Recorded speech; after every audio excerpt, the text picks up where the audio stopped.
Assalamualaikum buat teman-teman semua. Baik lagi di channel Saras di Pandang Bengkel. Oke, suaranya agak bindang, jadi kurang sehat. Ini saya mau upgrade di bagian pengereman di motor pribadi sih.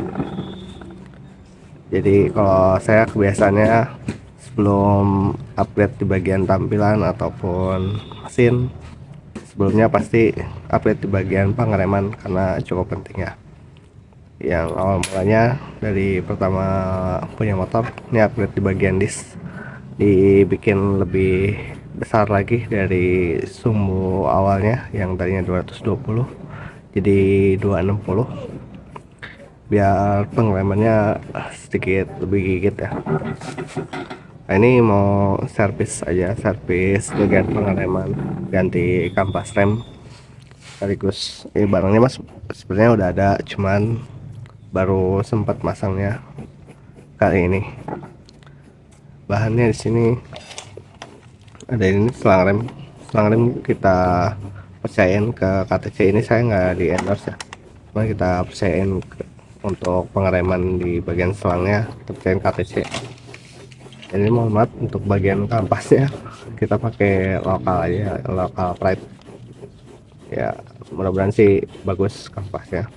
Kalau masalah katanya kampas lebih bagus yang ori, lebih bagus yang awe, itu mah terserah pilihan gitu. Kalau buat saya sama aja. Notif juga buat teman-teman yang pakai motor vario, apalagi yang rangkanya udah esap ya, di bagian rangka sininya kadang suka tidak keperhatiin. Ini kilometernya masih rendah di 7.000 dan baru saya bongkar untuk bagian body-bodinya.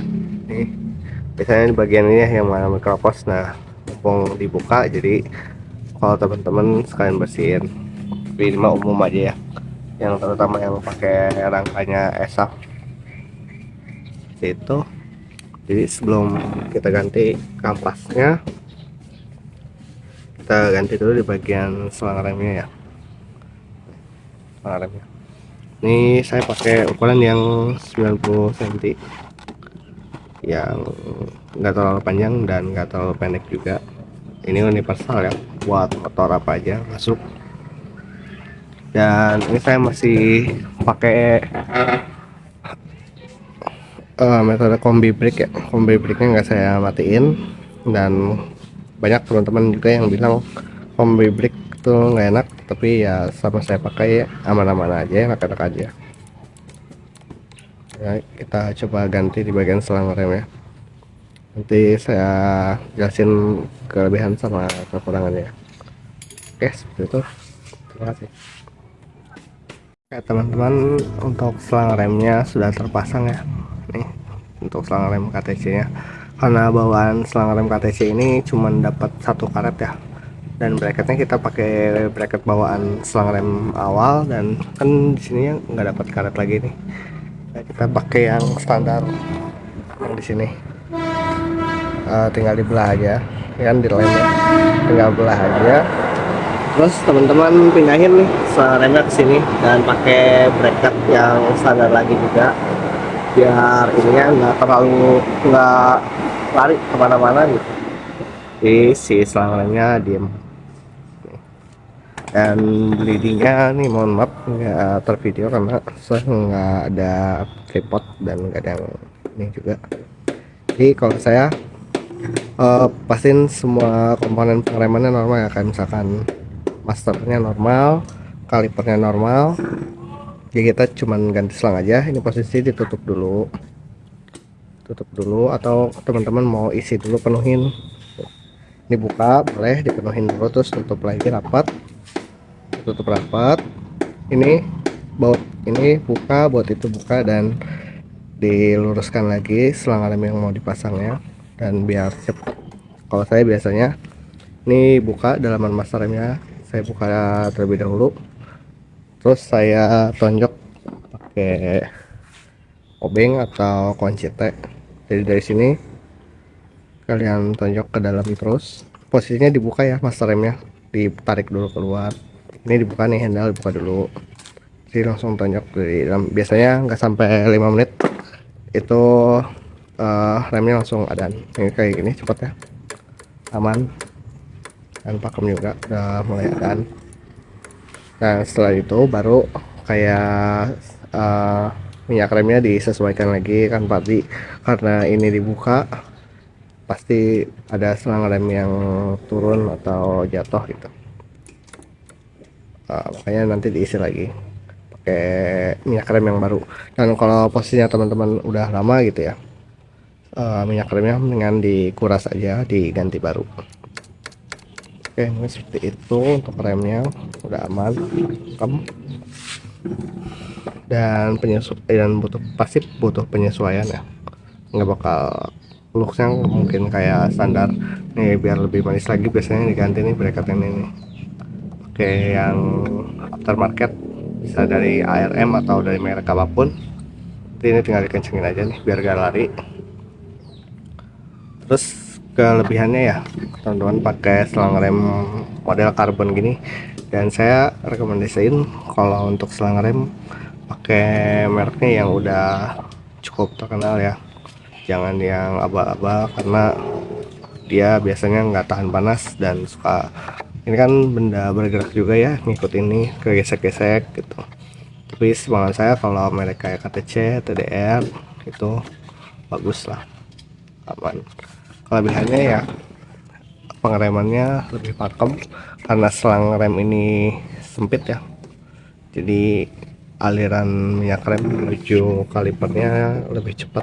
Dan karena terlapisi dari besi dan karbon seperti ini, diharapkan tahan panas. Jadi jarang ya kita temuin remnya blong gara-gara selang rem, kecuali di motor-motor yang standar itu bisa terjadi ya, karena ini bahannya lembek, di luarnya dia udah karet. Jadi biasanya kalau misalkan karena hujan panas dia biasanya getas gitu, karena dia bahannya karet lalu dalamnya besi, walaupun dalamnya besi ya tapi luarnya karet, jadi dia biasanya getas. Jadi untuk pengeremannya kadang mengalami, cuman jarang sih gimana ngerawatnya aja. Cuman pernah juga saya nemuin karena karet-karetnya ini getas keras, biasanya tersumbat di bagian minyak remnya, jadi nggak nyampe ke kaliper alias remnya jadi blong gitu. Oke, untuk looks juga ya, untuk selang rem karbon kayak ini bagus ya. Untuk kaliper saya masih pertahanin yang standar aja, mungkin nanti suatu saat ganti. Tapi kalau misalkan ganti, kalau bisa yang dua piston kanan kiri, bisa dua piston aksial juga bisa ya. Dua piston gini ya, ada yang dua piston mengejepit gini, ada yang dua piston gini.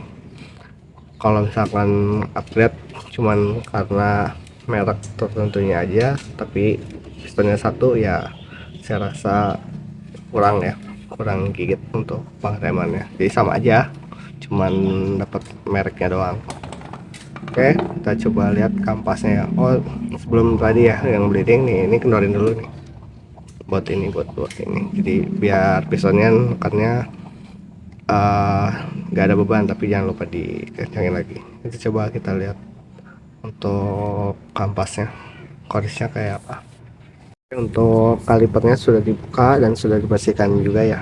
Nah, dan ini pentingnya kalau teman-teman servis rem ya, teman-teman lihat kondisi kampasnya seperti ini kilometer baru 7 ribuan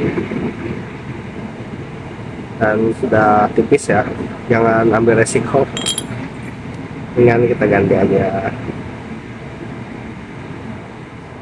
Secara visual mungkin kalau yang gimana ya bahasanya, terlalu ini banget mah kayaknya masih ada lah segini mah gitu, pakai lagi aja ya. Jauh men bedanya nih sama ini mah, harganya nggak seberapa kok, nggak sampai sebulan sekali juga teman-teman ganti kampas rem. Jarang saya nemuin motor sampai ganti kampas rem sebulan sekali, hampir jarang ya.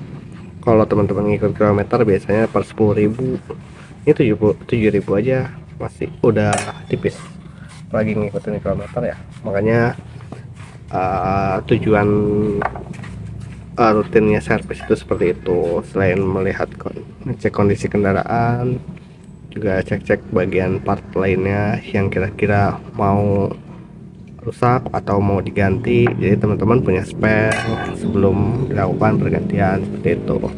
Untuk bracketnya nih kita grease ulang dan kita pasang kembali. Oke, seperti itu. Terima kasih. Nanti mungkin setelah ini kita sinematik sedikit. Oke. Nah, Gak usah digalakin bang, cuman standaran. Well.